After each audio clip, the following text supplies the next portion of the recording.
Everybody, Abigail again. We're just going to take a quick backup picture since the session has technically already started. So I'm going to count down from 3 and smile. 3, 2, 1.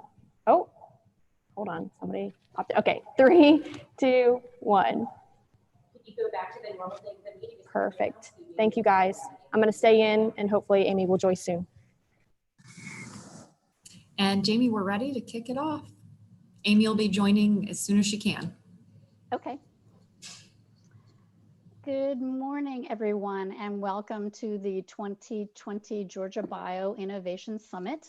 This is the first concurrent session of the summit, and it's entitled Racial Inequalities in Healthcare. So thank you all for joining us so early on this election morning. I am Jamie Graham, and I'm pleased and honored to be moderating this esteemed panel of experts in this field.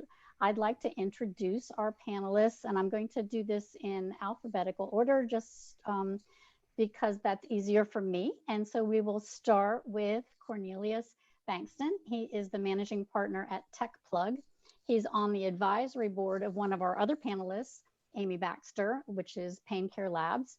He leads strategic partnerships for Simple Health Kit, a social impact diagnostics company in California. When he was with the Georgia Department of Economic Development, he successfully recruited a major pharmaceutical company, Baxter, now called Takeda, to Georgia. He managed the Morehouse School of Medicine's first Office of Technology Transfer and the Office of Industry-Sponsored Clinical Trials, where he was able to help underserved populations who traditionally do not participate in clinical trials to become more engaged in clinical research. He was the Director of Bioscience Ecosystem Expansion for the Metro Atlanta Chamber. He has an undergraduate degree from Morehouse College in chemistry, a master's from Emory in biomolecular chemistry, and an MBA from Georgia Tech. So welcome, Cornelius. Good morning. Thank you. I don't believe Amy is logged in yet, so we will move on to Sandra Elizabeth Ford. Sandy's professional name is Elizabeth. I call her Sandy, and I'm going to call her Sandy because I can't change this early in the morning. Sandy is the District Health Director for DeKalb County and CEO of the DeKalb County Board of Health. She was also the Interim District Health Director for the Fulton County Board of Health until May 2020. So she was the District Health Director of both counties for the first few months of the COVID-19 pandemic, with combined budgets of $80 million and a combined total of greater than 800 employees. She's appeared on CNN, CNN International, and local stations, including Fox, ABC, CBS, NBC, and PBS, focusing on bioterrorism, health disparities, infant mortality, asthma, obesity, and nutrition. Sandy has an undergrad from Stanford in psychology, an MD from Howard University, and is licensed as a licensed pediatrician. She has an MBA from Howard University in health service administration, and she's been a principal investigator for numerous grants, including the Racial and Ethnic Approaches to Community Health Grant for $3.96 million. Welcome, Sandy. Morning, thank you.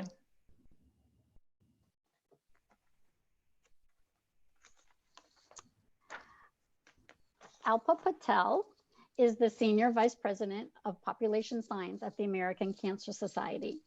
Alpa leads a team of 40 researchers and studies operations staff in epidemiology, behavioral science, and implementation and evaluation science to increase the understanding of the causes of cancer and how to improve treatment outcomes.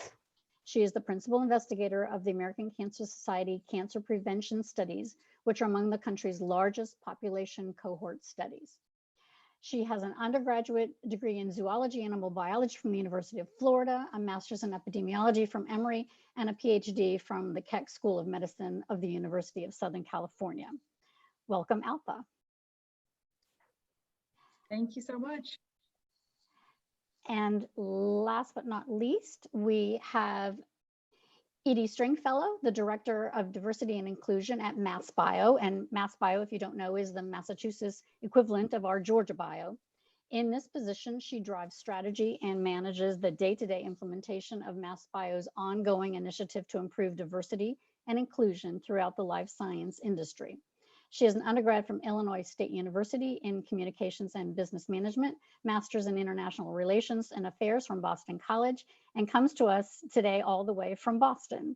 So welcome, Edie. Thank you for having me. And Edie has placed some references on the website. So when you look at your schedule for today, you can click on the resources and you can see some documents that Edie has uploaded to our site. Thank you, Jamie. This is Abigail. One more time. Amy, we're about to take a picture. I'm going to count down from 3. So just smile. 3, 2, 1. Beautiful. Thank you, guys. Amy, are you with us now? Yes, finally. Oh, good. Oh, there you are. So let me introduce Amy Baxter.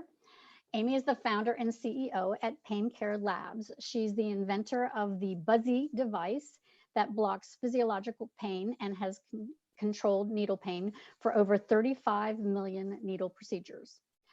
She invented VibraCool, a vibrational cryotherapy device to treat aches and injuries such as tendonitis and thereby decrease opioid use. She's published numerous papers and books on pain management and needle fear, which is one of my fears. So Amy and I need to talk. Currently, she is the principal investigator of a clinical trial investigating nasal irrigation to reduce COVID-19 severity. She is an undergraduate from Yale in psychology and an MD from Emory. Welcome, Amy. Better late than never. Yes, indeed. Yes, indeed. So let's start off our session with a few questions.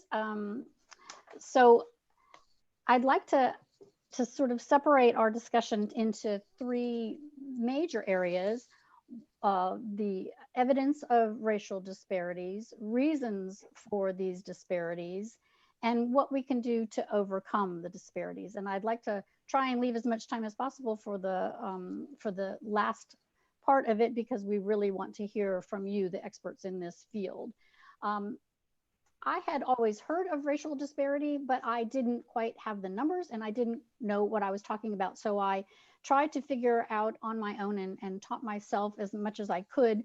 And I attended several presentations by Sandy and Alpa that helped to explain this to me. But I did find some statistics and decided not to post statistics on this panel because it would just distract from the presenters. But there are statistics published by the CDC in August of 2020 that indicate, when compared to white non-Hispanic persons, cases of COVID-19 are 2.6 times higher for Black or African American non-Hispanic persons. Hospitalizations are 4.7 times higher, and deaths are 2.1 times higher. I would like our panelists to comment on these statistics and probably lead off with Sandy. So first of all, when you talk about racial and ethnic data, you have to realize that most of the states were not even collecting data for several months. So we don't really know the true numbers. And so when people speak of these disparities, whatever you're seeing, it's probably an even. No, we can't hear you. Oh. Oh, yeah. Still can't.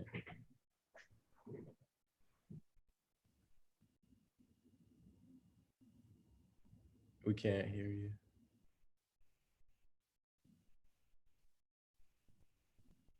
Yes, test. Yes. Okay, sorry about that.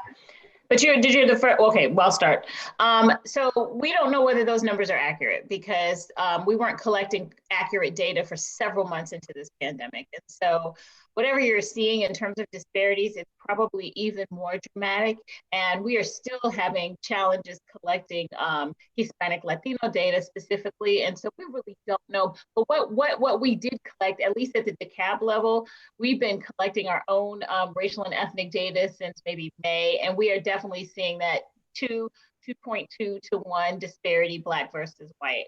But we have 22% of our results that are unknowns. So, just add that to the overall numbers.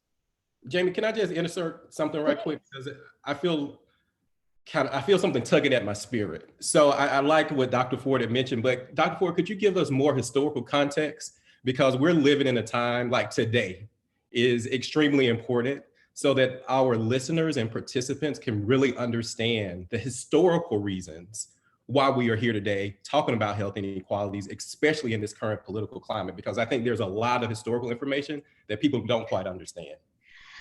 Sure. I mean, obviously, this goes back generations. Yes. And so I get very frustrated when people say, oh, we have a health disparity with pandemic, with COVID. And it's like, are you kidding me? And it's as if people invented fire because they figured out that there were inequities in health. I think it's more blatant now because you're literally seeing people dying, at such dramatic rates. But these inequities take place. Let's start from the very beginning. To get a COVID test when it first was available, you had to have a physician referral. Well, who has doctors? Who gets to get the appointments? Who gets to convince a doctor that you even need a test? Because it wasn't just you walk in and get a test. You had to basically crawl in there to even be allowed to be tested. So there's a whole history of things that have led up to why we're seeing this quote unquote dramatic disparity, but it exists in a number of different health settings, and a number of different health conditions, hypertension. And this is why we see the death rates, is because we have contributory factors that led to people being at a higher risk. And one of the things that is particularly highlighted by COVID is that the primary way the virus enters the body is through the ACE2 receptors, and particularly nasal ACE2 receptors. So what causes increased ACE2 receptors? All of the things that you see with systemic racism, obesity, hypertension. It turns out that there's also the receptors are stiffer in Blacks, Latinos, and an interesting finding was people who've had stress. So it's called telomeric shortening, and I'm sure we'll get to this concept that there is this erosion, this wear and tear that makes people of color, and particularly in Black communities, more susceptible to everything. And so this is one of the first diseases that we've seen that there's a very specific increased likelihood that the receptors are going to be stiff and able to hold on to that virus, which causes increased sickness, increased quantity of virus. So it really, in some ways, this is the perfect microcosm to show that all of these generations of lack of equitable housing, smaller houses, lack of access to good food, and even pollution increases ACE2 receptors. So anything that can be part of being in a system of injustice, all of those things are manifesting with increased likelihood of getting COVID and getting severe COVID. Well, and then I think something that Dr. Ford said that was, that's I think very important is when you think about the access, how did people have to, how did people get access to a test, but then also things like social distancing. If you have to go to work, if you live in a more densely populated area, there's so many aspects of that social environment that make it much more difficult to practice those things that we know are necessary to help curb the spread of the virus. And then you have the biological components that come through, that ancestral lineage that also add to that. So I think that, it's a multifactorial thing, but I think the most important thing that you said, Dr. Ford, is that this is not highlighting, we did not discover fire. This, as a cancer researcher, we've seen this. We know that we have very similar incidence rates, so the rate at which disease occurs for something like breast cancer, yet Black women are 40% more likely to die of that. And why is that? It's multifactorial again. It's quality of mammograms, it's access to mammograms, it's the ability to get them, it's the ability to get time off work and have appropriate childcare. It's there are biological differences. We're talking about throwing out a lot of what we know in terms of risk prediction that we've learned from studying mostly women of European descent, and saying this doesn't apply to other populations. And we need to really focus our attention there on understanding those inequities.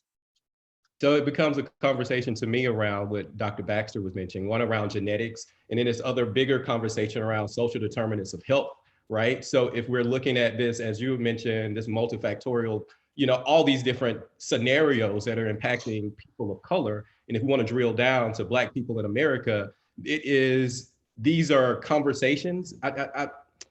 I'm really passionate this morning for a number of reasons, but Go ahead and say the word. I'm trying to just keep myself together. So as it relates to just addressing these health inequities in our country, systematically, like things that are in place. If we look at people in rural Georgia, for example, that do not have adequate access to, let's just get to the technological side of things, to adequate Wi-Fi. And now we're living in a tech-enabled society. And now our healthcare is more geared towards remote patient monitoring. Why? Because we're living through a COVID-19 pandemic. And so we will continue. To me, it seems like we're increasing the health disparities gap with the age of innovation and tech. And we're not really addressing like that foundational issue is. And the thing, I feel like the elephant that's staring us in the room is, anybody want to say? Racism. Racism in America.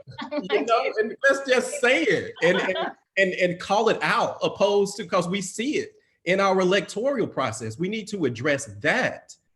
And then we can start dealing with all these different issues that we're dealing with as it relates to healthcare. But if we don't deal with race, we're going to continue to see these disparities occur in our communities.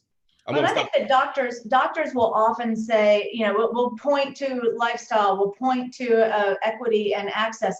But the reality is that Black babies are 3 times less likely to die if they're cared for by a Black doctor. And so, when I was in med school, I think we were all taught, well, there are these genetic predispositions and Blacks are more likely to be hypertensive. And now we're really realizing that this is not necessarily a genetic thing. This is a having to live with a constant feeling of unsafeness that is manifesting as hypertension, but it's not a genetic predisposition. It's where we are. So I think these two things that medicine needs to acknowledge, that the way that we give pain medicines, the way that we take women's complaints seriously after they've had birth, it's different with Black patients, and we're not training our doctors in a way that overcomes that. So this systemic racism keeps infiltrating with the way doctors are taught. So many have attributed the reasons for these disparities to socioeconomic status, poverty, lack of insurance. The readings that I've been teaching myself say that this is incorrect. Comments?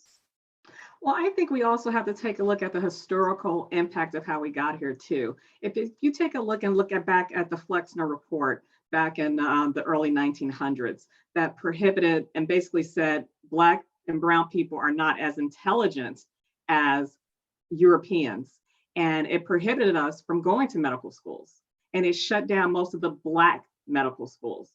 So we have to look at how that affected us to this day, because we lost that institutional knowledge and love for medicine generations down that was passed down. Because if you take a look at what we did our research in the Massachusetts community, is that 50% of our scientists, doctors, and researchers have at least one person as science researcher doctor within their immediate circle. And if you take into consideration your parent circles, that's 75%. Now, if you take a look at people that are from marginalized or under-resourced or underserved communities, 9 out of 10 times they do not interact with a scientist, doctor, or researcher on a consistent basis. So that love for medicine and that embracing of science has not been passed down. We also have to take a look at how doctors were prevented from taking loans out to start their own practices. So that generational wealth was also lacking, that gap there. We have to take a look at how they were not able to even buy homes to practice out within their homes. We have to take a look at how you have prolific doctors at the time, Dr. Agassiz, who said that he basically said that Black and brown people are separate. They are not as intelligent as us. So his contemporaries bought into that and passed that information down. And remember, Harvard is one of our most leading medical institutions. So if that's being passed down from that generation to the next generation, how are we addressing physician bias? How are we addressing citation bias? How are we addressing clinical bias? So it's a lot of the socioeconomic conditions that we're dealing with now, but let's take a look at how we even got to this point. And we're looking at the rippling effect of what took place back then. We're seeing the produce of and product of it now. But I can't let this Black doctor thing go because I think that's too simple. No, I'm not saying that. There's someone else. No, someone mentioned that, and I just think that it's not about being a Black doctor. It's about shared experiences, and this is why it's so important to recruit young Black kids who may come from underrepresented or impoverished areas. Everybody can't afford to go to med school right now, but what happens is by the time the kids who can get to med school hassle-free are already privileged. And so color, irrespective of color, they may not understand the human condition of somebody who, doesn't take medication because they got kids to take care of. And so it has to be an empathy thing. It has to be a training, and it can't just, we shouldn't be relying on just Black docs to take care of Black kids. We need to teach everybody. Also, I'm addressing the fact that the contemporaries adopted early knowledge, and they're the ones that's teaching the next generation of doctors. So there is a empathetic deficiency in our medical schools. And we're still supporting a system that says it's okay for us to talk and teach the way that we are doing to the next generation of doctors. So if we don't see and course correct what took place then and somehow embed some type of empathy into teaching medicine, we're going to continue with the same biases. Because that's what I'm saying. My point was not at all that we need more Black doctors to take care of Black patients. The point, we do that too, but the point is that just because the lens of empathy is there, those mothers, those babies get better care, and that should be universal. There should not be a disparity there. And I think that we do need in our medical school curricula, not just for researchers, because we learn about Tuskegee and we learn about Sims and we learn about Henrietta Lay. When you do research, you have to take tests on that. But general medicine there's not a curriculum to show here's how biased your research is. Prostate cancer. Black men are 30% more likely to have severe prostate cancer that doesn't get recognized. And just to be hit over the head with the fact that yes, you as a doctor are underestimating Black complaints, and even if you don't realize you're undertreating and you're not taking into account the health that you need to. That needs to be incorporated for everybody's curriculum. I just have a quick question. Can we teach empathy? I thought, and that's the thing. We can't teach empathy. That's something that is hopefully something that comes up through your upbringing, and that's the biggest issue that we're facing. I don't think you can teach empathy. I think that your parents, that's that foundational issue that we're facing in this country. People do not understand, cannot get outside of themselves to see the struggles of others. And if you have a physician or a scientist that looks through that lens, they can't even see you because they're only looking through their lens. Take an example of sickle cell anemia. I have a cousin who died of sickle cell anemia when I was a very small kid. That was one of the things that propelled me to be interested in science. Until this day, do we have any effective cure for sickle cell anemia? My whole thought around that, I'm just a really bad. So my thought is, when I was in grad school, as a Black man in America, I should focus on things that impact my community because no one else is addressing those issues. That's based on my lived experience, right? That's based on how I was raised and how I see the world. And I just feel like, I'm preaching, that's that Baptist side of me coming out, but that's okay. I feel as though that there is some foundational work we have to do on people, because we're letting people into the practice and really just experiment on people because they don't have empathy. And that's something you can't teach in medical school. Well, it's not enough just to be smart. You're right. It is not. Right.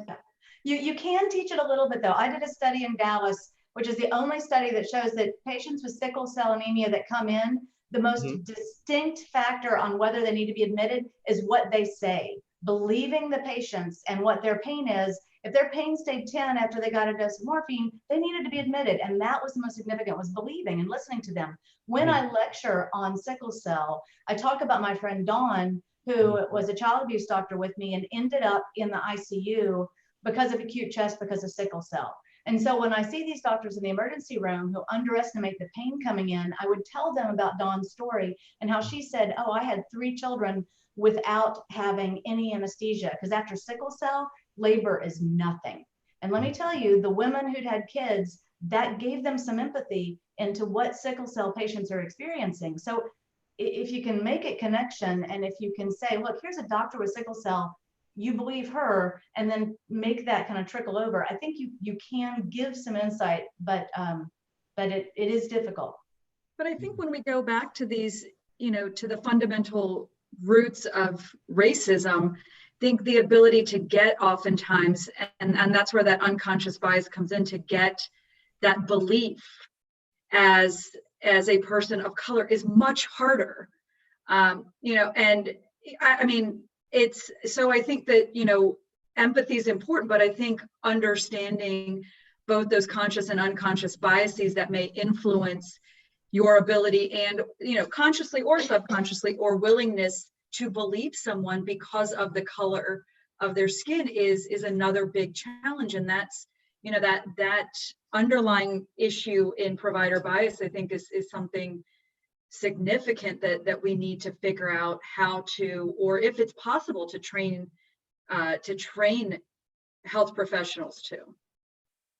And then I think the American Cancer Society, I believe someone on the panel works there. You came out with a report in March that talked about the interactions between minority participants and how physicians have this perceived view that they will be challenging to talk to and work with. And then you also came out with a report that says that a combination of clinical barriers and negative perceptions does, in fact, the provider withholds clinical trial opportunities from potential minority participants. So I do think that we do have to stress, because if it's not personal, relevant, or urgent and part of your upbringing, then it has to be taught. We have to have some injection of empathy being taught. We just cannot not teach it, because if it's not. I said 100%. There's this notion that Black individuals are less willing to engage or enroll in clinical trials. That is actually untrue. We're not asked. A lot of us are not asked. Exactly. And why not? I don't know. I'm in the middle of a clinical trial right now, and we have finally enrolled our first Black patient yesterday in Augusta, Georgia, where 50% of the people are Black. And the reasons that we get are, I don't want to be in a clinical trial. I'm not going to be your guinea pig. And this is not a drug trial. And this is a huge issue with empathy. This is the biggest thing I've been working on, is trying to get the people who are doing the enrolling to see it from the perspective and to understand why Tuskegee still has such a huge issue. Cornelius knows. Cornelius was with me when we were on blackdoctors.org, and the comments on the side, there's a huge bias, and it's much worse now than it was when I was enrolling patients 20 years ago. And I'm currently working with a client that is doing a clinical research study across from, let's see, Northern California, Northern Florida, Texas, and we're having a challenge trying to enroll Black people into this trial. And it is a diagnostic tool to help in the early diagnosis of an infection. And there's a fear factor with populations that just don't want to be taken advantage of because they look at the historical evidence.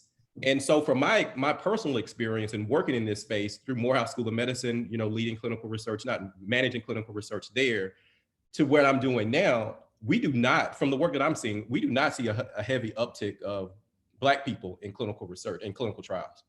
But that also has something to do with us conducting the clinical trials. I think that we need to, speaking on behalf of biopharma, we need to contribute to creating a clinical trial culture and under resourced and underserved communities because of that fear, because of the mistrust, because of the lack of health literacy.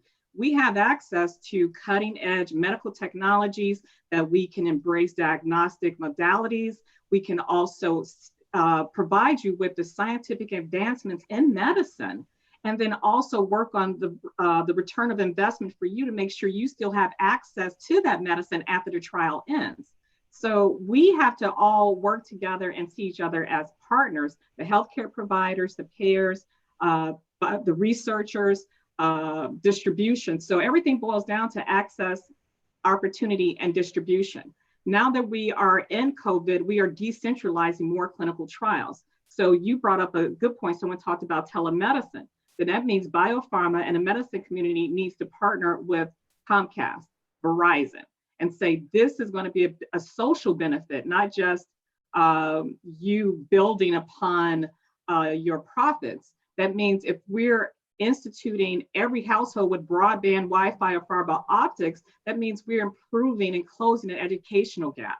We're also improving, closing some of that gap of access to some of the clinical trial information. So we have to partner with different institutions and industries to address this issue. Well, Edie, there's one point, there's something about when you mentioned fiber optic capabilities, there's something about that to be said as well. Because if you look at how fiber optics are laid, they can't be laid in the foothills of the Blue Ridge Mountains, right? They can't be laid in certain terrains. So there, just by where you are geographically, will keep you out of this remote patient monitoring wave that we're beginning to see, just because of just to be able to lay the fiber optics in these communities, it's not even available, or they can't even do that. So it's such a big issue, and yeah, it is. Yeah, it's a really, really big issue. I'm seeing a lot of questions in the chat, and I'm trying to keep up, but I don't want to interrupt the conversation because you were going through some very important issues. But there was a question or a comment about the Tuskegee experience. Would perhaps Sandy, could you explain that? Because I had heard of, I've been to Tuskegee, I'd heard of the word, I'd heard of the phrase, but I didn't know what it meant. Oh, okay. So I'm going to give you the 30-second Tuskegee. So this is CDC actually started this experiment on syphilis, and recruited these African-American men and injected them with syphilis virus, and did not give them, basically it's an issue of informed consent. Did not let them know what was going on. There were obviously very dramatic side effects from this. Many of those men died, or worse, passed syphilis on to other individuals because they were not made aware of their status. So this experimenting, especially from CDC, which is the organization we're supposed to trust, has haunted people of color for years. I mean, when I heard about this I heard about this as a young girl, and so. To that point, yesterday, ironically, I got a text from someone in Atlanta that said, "Hey, a girlfriend of mine's in the COVID vaccine trial. I'm not doing that. I'm Tuskegee, and so, I'm putting my public health hat on. I'm like, listen, you can't complain that they don't do trials on people of color if you don't want to participate as a person of color. A, B, of course, with anything, you need to make sure you understand the safety profile of what you're doing, and and read, what's going on. But there's that level of fear, from two generations ago, still permeates any kind of research on people of color. Everybody, as soon as you say experiment, first thing say Tuskegee. And what was the time frame for that? From a time perspective, when did that conclude? Was it the early 70s? 70s. It concluded in the 70s, yes. And just to, which was not that long ago, by the way, so when you think about time frame. Yeah, I don't believe they actually injected people with syphilis, but they had half of the group that already, or 2/3 had syphilis. The biggest thing to me was when a cure came out for syphilis, they didn't offer it to people. They just watched. Right, I'm sorry. Yeah, they didn't give syphilis to people, but they didn't treat them. And there was a cure. Once they had a cure, they instead watched men become insane because they could. And so it's horrific and appalling, but it's not just Tuskegee. It's an OBGYN who would do surgeries on enslaved Black women with no anesthesia. It's cell cultures that are used from cancer, right? Exactly, that were taken without permission, and so there are many different examples, but Tuskegee is one of the most horrific, just because it is so recent. I was born then. I was alive. Most of us were. Probably not you, Cornelius. Yeah. But I just, just looking, I'm making it a little personal, because I think sometimes when I get on a panel, I kind of look at the data and I look at all these things. But living as a Black man in America, right? Even working in this space, I have mistrust in the system. That's why I'm in the system, right? And let's just be real. You know, when we look at the prostate cancer stats, when we look at the low birth rates, I just heard someone, I think yesterday on a call, I don't know if it was you, Dr. Ford, or someone was saying that there was an intern that had just died from giving birth, and she was a person of color. We work in the system, and the system isn't always working for us, and we know these stats. And so, you know, I believe that you have to be the change you want to see in this world in order to bring about innovations and hopefully convince someone to develop some empathy, to look at this from a different lens. I just want to speak to that point because I don't want everyone to think that just because I might be sit on this panel that I believe everything in the system. No, the system is broken, and I'm here to try to be a solution because I'm also scared to participate in trials, but I am knowledgeable enough to read through it to see if there's something that I need to participate in. I just need to be real around that because, you know, I'm not going to sell somebody something that I won't really participate in. As a Black man in America, looking at what our history is.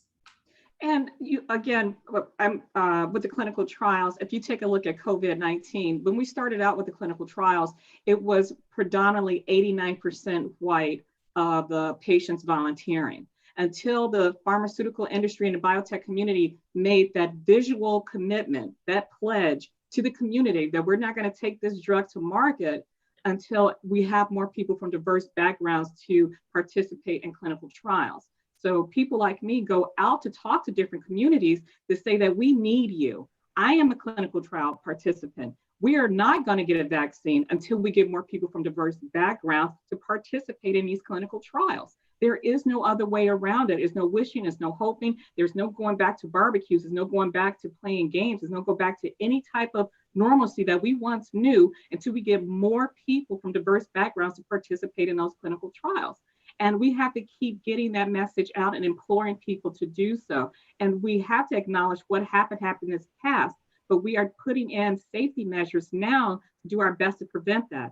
I'm not going to sit here and say that it still can't happen. Of course it can, but we have to move forward, and we have to put more faith into what people are doing, like what I'm doing, what you're doing. And we can keep talking about Tuskegee and Henrietta Lacks. I don't want us ever to forget that. But right now, we have 250,000 people dead, 3 million people suffering from COVID-19. So we have to implore each other from different backgrounds and not let us just let this go. We have to get into it. And it's my understanding from basic public health is that if you don't vaccinate and have a vaccine that works for all the people, the disease is not going away. Anybody like to comment on that? Right. I mean, that's the whole purpose of herd immunity, is to try to, you know, make as many people protected as possible. And if you have those who are probably going to be most vulnerable to the negative effects of disease who refuse to take the vaccine, we're in big trouble. And I have to say that just anecdotally walking around our community, this is what I'm hearing. Most people of color, like, I'm not taking that thing. You know, and all levels of education. I think we're just so afraid of new and fast. And the vaccine is new and fast. And so everybody's like, oh, I'll catch it the second go round when more people, you know, this is what people are saying. And so we're laughing in public health because we've been tasked with trying to figure out criteria for who gets it first and who gets it second. I was like, you might want to make sure anybody is taking it.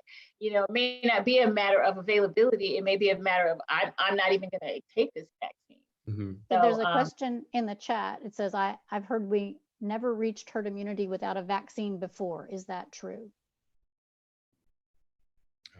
I mean, herd immunity has to do with how easy it is to transmit something. So if something is really hard to transmit, then you can get herd immunity. So I'm sure there's been some disease that we've gotten herd immunity to. I mean, honestly, SARS-CoV-1, MERS, you know, but herd immunity is just, are there enough, you know, is it so hard to transmit? But for a common disease, you know, an easy, you know, one with an R naught of 2 or more, I don't know. Anybody? I can't think of an example, but all the more reason, get that vaccine.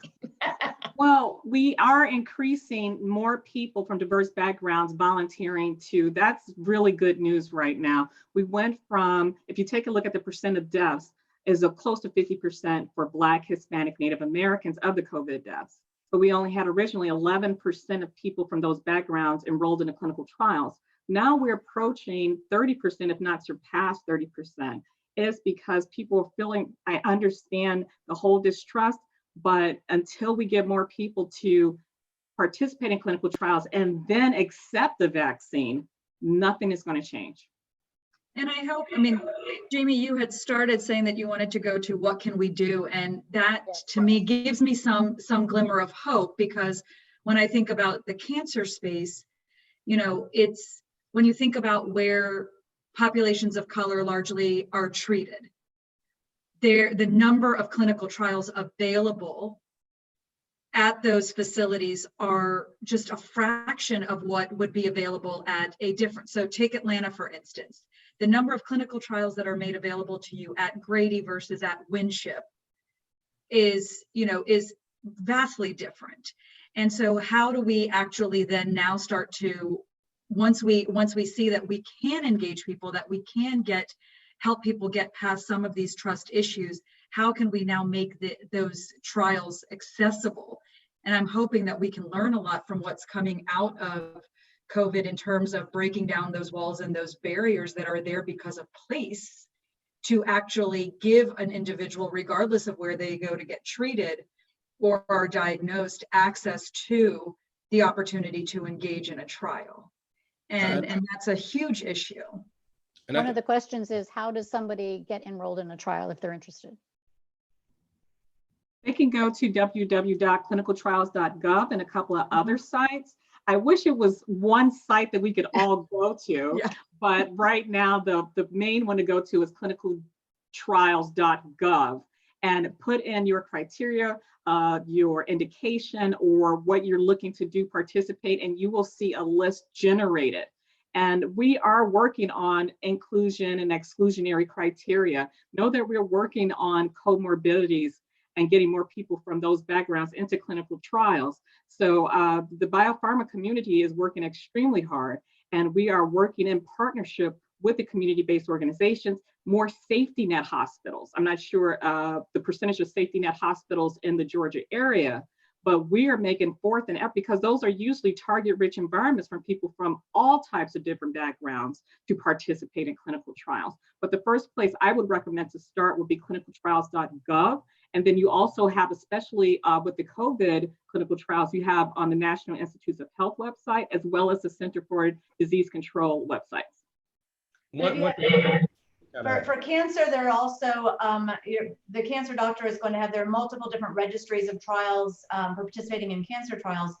For the COVID clinical trial that I have alluded to, if you get tested in Augusta, everybody who tests positive who's 55 and older will get a phone call. So if you get a phone call from Augusta University, it's probably us saying you're positive, and we've got 2 different interventions. You can try either one.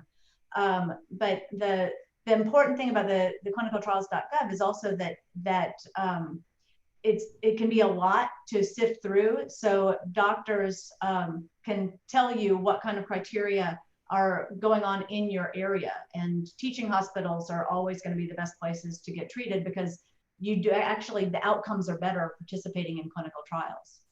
Jamie, just to address one of your questions, the question about what we can do, I'm working with an organization to help recruit more doctors of color to become clinical trialists, right? And so that just goes, and that couples with the conversation earlier around people trust people that look like them. And we can have big pharma, their dollars are great, but if you don't have people that are trialists that look like the population they're trying to engage, you will still have a slow uptick of people participating in those trials. So I'm part of an organization that's really working across the Southeast to recruit more doctors of color to become trialists, because that is that's an opportunity in itself there. And we're also recruiting in the biopharma industry for more medical science liaisons from diverse backgrounds, and also more clinical research coordinators that work directly with the PIs. There are lots of questions in the chat, and I don't want to interrupt you to bring them up, but there is a particular person in Rochester, New York, who would like to have this discussion be expressed to her high school students. Does anybody do presentations like that at the high school level? We do. We have Massachusetts Biotechnology Education Foundation, where we are in partnerships with all 370 school districts in Massachusetts. And we do our best to work with our partners, Thermo Fisher, to get the resources that they need for supplies. And then we call on our member employees to volunteer to be part of career ambassadors programs. Because a lot of the high schools aren't aware of data informatics, computational chemistry, some of the roles that are necessary in our current medical situation, but looking 10 years down the road. So the students need to be very much aware and made aware by those in these communities and reach out to the people that work in industry, because innovation is outpacing academia. So we have to make sure that these students have access to people that are working in advanced medicine. And so that's the reason we call on our members to volunteer as mentors and career ambassadors. And then we also work with their employers to make sure that's incorporated in their professional appraisal reviews, that they took time out to share their knowledge and to go and teach at these schools. I also want to say this other thing, Jamie. There are a lot of good people in Atlanta, like at Morehouse School of Medicine, people in DC at Howard, and at Charles Drew University over in LA. We got people down at Xavier University in Louisiana and New Orleans that are actively doing clinical research in populations of color. Their whole mission is to serve the underserved. That's the mission of Morehouse School of Medicine, where I work to do COPD studies and diabetes studies. So not to say there are people within these medical schools, these HBCU medical schools, that are actually doing this work, but they for years have had to lift, they've had a lot of hard work to do to lift this up. And so now we're getting more attention around this, which is great. But I also don't want this to fall on deaf ears, that there are people that are not out here that's been doing this for 20 and 30 years to get populations of color engaged in clinical trials. So I would also encourage those that are interested, that might be people of color, to visit Morehouse School of Medicine's website, to visit Howard University's University School website, because they are actively engaged in recruiting patients of color, people of color, to participate in trials as well. There are trialists there at those School of Medicine doing that work. And I believe Alpa told me in a previous conversation that the church community has been a wealth of information for the Black community. Could you explain that, Alpa? So the study that I run is around 300,000 participants across the country. And we had a tremendous success in building strong partnerships with the faith-based community, because that's a way that we could build trust within the communities to be able to engage populations of color. So about 20% of our study population across the country is non-white. And so we're actually just now beginning to plan additional recruitment to engage additional diverse populations. But we found that if we were able to get in well with the health minister and the pastor at a church, it was a really good and effective way to communicate and build trust with congregations. So we hope to continue down that path moving forward as well. Thank you. And I'm getting the time is up warning. Thank you, panelists. Thank you, participants. It has been a true pleasure, and we are signing off now. Please follow by Dr. McMurray Heath is our keynote speaker for the next session, and please log into that. Thank you very much. Thank you.